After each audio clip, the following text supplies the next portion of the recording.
ঈদের দ্বিতীয় দিন খুবই মজার একটা চিকেন রোস্ট রান্না করেছিলাম। চিকেন রোস্ট রান্নার জন্য খুবই ছোট একটা টিপস বলবো, যার জন্য চিকেন রোস্টটা এত মজার হয়। আর এই চিকেন রোস্টটা আমার বাচ্চারা এত পছন্দ করে, শুধু আমার বাচ্চারা বললে ভুল হবে, রীতিমতো বাসার বড়রাও এই চিকেন রোস্টটা ভীষণ পছন্দ করে। ঘরেই একদম সহজ উপায়ে কিভাবে আমি চিকেন রোস্টটা রান্না করেছিলাম, চলো তোমাদের সাথে এই রেসিপিটা আজকে শেয়ার করি। প্রথমেই চিকেনটা ভালো করে কেটে ধুয়ে জল ঝরিয়ে নিয়েছি। সেই সাথে চিকেনগুলো ভাজার আগে আমি লবণ আর লেবু দিয়ে বেশ কিছুক্ষণ মেখে রেখে দিব। ঘন্টাখানিক মেখে রেখে দিলে বেশি ভালো হয়। ভালো করে লবণ আর লেবু দিয়ে এই চিকেনগুলোকে মেখে মেরিনেট করে রেখে দিব। মেরিনেট করে রেখে দিলে চিকেনের ভেতরে লবণটা খুব ভালো করে ঢুকে যায়। এইবার একটা কড়াইয়ের মধ্যে বেশি করে তেল দিয়ে ভালো করে গরম করে নিব।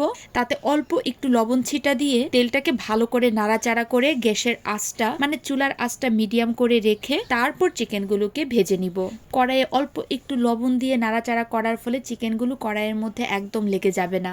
এই ছোট টিপসটা কিন্তু আমি তোমাদের সাথে রিল আকারে শেয়ারই করেছি, আর আবারও এই ছোট টিপসটা এই ভিডিওতে তোমাদের সাথে শেয়ার করে দিলাম। আচ্ছা, আমি চিকেনটা ভাজতে থাকি, এই ফাঁকে আমাকে বলে ফেলো তো আমার এই ভিডিওটা কারা কোন জায়গা থেকে দেখছো, সেই সাথে ময়মনসিংহ থেকে কারা দেখছো তারা কিন্তু অবশ্যই আমাকে কমেন্ট বক্সে জানাবে। চিকেন ভাজার সময় অবশ্যই কিন্তু ঢাকা দিয়ে চিকেনগুলো ভাজবে, তা না হলে শরীরে কিন্তু তেলের ছিটা চলে আসতে পারে। তাই অবশ্যই চিকেনগুলো ভাজার সময় ঢাকা দিয়ে ভাজবে। আর ভিডিওর শুরুতেই বলেছিলাম ছোট্ট একটা টিপস তোমাদের সাথে শেয়ার করব, যার জন্য চিকেন রোস্টটা এত মজার হয়। এই ছোট টিপসটা হলো চিকেন ভাজার তেলটার মধ্যেই বেশ কয়েক হাতা ঘি দিয়ে দিবে। ঘি দিয়ে পুরোটা রোস্ট যখন তুমি রান্না করবে, সেই চিকেন রোস্টের টেস্ট অসম্ভব মজার হয়। মানে চিকেন রোস্ট রান্নার 4 ভাগের 1 ভাগ তুমি ঘি দিবে। এবার মেন রেসিপিতে চলে আসি। ঘি দেওয়ার পরে ফোড়নে দিবে দারচিনি, এলাচি, গোলমরিচ, জায়ফল, জয়ত্রী, লং।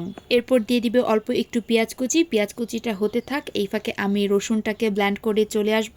এইবার দিয়ে দিব রসুন বাটা, তারপর দিয়ে দিব পরিমাণ মতো লবণ, যাতে রসুনের কাঁচা গন্ধটা চলে যায়। সেই সাথে পেঁয়াজটাকেও আমি ব্লেন্ড করে দিয়ে দিব। আমি রান্না করতে করতে সবকিছু ব্লেন্ড করে তারপরে দেই। আর টাটকা সবকিছু ব্লেন্ড করে রান্না করলে সেটা স্বাদ আরো বেশি হয়। পেঁয়াজ আর রসুনটা ভালো করে কষিয়ে দিতে হবে যাতে কাঁচা গন্ধটা চলে যায়। এরপর মশলা হিসেবে আমি মরিচের গুঁড়ো আর জিরার গুঁড়ো দিয়েছিলাম। 1 চামচ পরিমাণ মরিচের গুঁড়ো দিয়েছিলাম। চিকেন রোস্ট যেহেতু একটু মিষ্টি মিষ্টি খেতে হয়, তাই মরিচের গুঁড়োটা দিলে স্বাদের একটা সুন্দর ব্যালেন্স হয়। মরিচের গুঁড়ো আর জিরার গুঁড়োটাকে ভালো করে কষিয়ে আমি ভেজে রাখা চিকেনগুলো দিয়ে দিব। এরপর আমি কিশমিশ বাটা আর কাজু বাদাম বাটা দিব। সেই সাথে দিয়ে দিব পরিমাণ মতো টক দই আর বাটি ধোয়া অল্প একটু জল দিয়ে দিব। চিকেনটা যেহেতু প্রথমে ভেজে নিয়েছি, তাই চিকেন কিন্তু হাফ সেদ্ধ হয়ে গিয়েছে। এবার এই মশলার সাথে ভাজা ভাজা হতে হতে চিকেনটা পুরোপুরি সিদ্ধ হয়ে যাবে। তাই চুলার আঁচটা আমি একটু বাড়িয়ে দিয়েছি, আর চুলার আঁচ বাড়িয়ে দিয়ে চিকেন রোস্টটাকে ভালো করে ভাজা ভাজা করে নিব। আর সেই সাথে চিকেন রোস্টে আমি পেঁয়াজ বেরেস্তা দিয়ে দিব বেশ অনেকটা। এইবার এই চিকেন রোস্টটাকে আমি ভালো করে অনেকক্ষণ সময় নিয়ে কষিয়ে নিব, মানে ভাজা ভাজা করে নিব। উপরে হালকা পাতলা একটু তেল চলে আসলে আমি এখানে আস্ত কিছু কাঁচামরিচ দিয়ে দিব, সুন্দর একটা গন্ধ হয়। ব্যাস, আর কি। এইবার চিকেন রোস্টের এই সবগুলো মশলা চিকেনের সাথে বেশ ভালো করে ভাজা ভাজা হবে, আর উপরে মানে মশলার উপরে তেল চলে আসবে। তখনই বুঝতে হবে চিকেন রোস্ট রান্না একদম কমপ্লিট। আর এই যে ভিডিওতে দেখতেই পাচ্ছেন রোস্টের উপরে কি সুন্দর তেল চলে এসেছে। আর সবার লাস্টে আমি ঘি দিয়ে বেশ কিছুক্ষণ চিকেন রোস্টটাকে আমি ঢাকা দিয়ে দেবো। সেই সাথে মাংসটাও সুন্দর কিন্তু সুসিদ্ধ হয়ে গিয়েছে। আচ্ছা, ভিডিওটা ভালো লাগলে কিন্তু অবশ্যই সবাই টাইমলাইনে শেয়ার করে রাখতে পারেন, আর আমার পেজটাকে লাইক বা ফলো করে দিতে কিন্তু একদম ভুলবেন না। যেহেতু ঈদের দ্বিতীয় দিন রান্না করেছিলাম, আর সেই চিকেন রোস্টের সাথে আমি অনেক কিছু রান্না করেছিলাম। মোটামুটি সবগুলো রান্নার ভিডিওই কিন্তু আমি আমার পেজে আপলোড করেছি, চাইলে তোমরা অবশ্যই একবার দেখে নিতে পারো। সেই দিন রান্না বান্নার মধ্যে ছিল আম আর টমেটোর চাটনি, চিকেন রোস্ট, খাসির মাংস, বুটের ডাল আর ঝরঝরে ঘি পোলাও।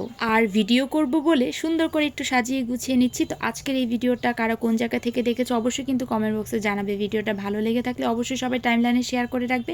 আমার পেজটাকে লাইক বা ফলো করে দিতে কিন্তু একদম ভুলবে না। খুবই মজার হয়েছিল এই চিকেন রোস্টটা। তো আজকের এই ভিডিওটা কিন্তু আমার এই পর্যন্তই। ভালো লাগলে সবাই একটা লাইক আর কমেন্ট করবে। So tata.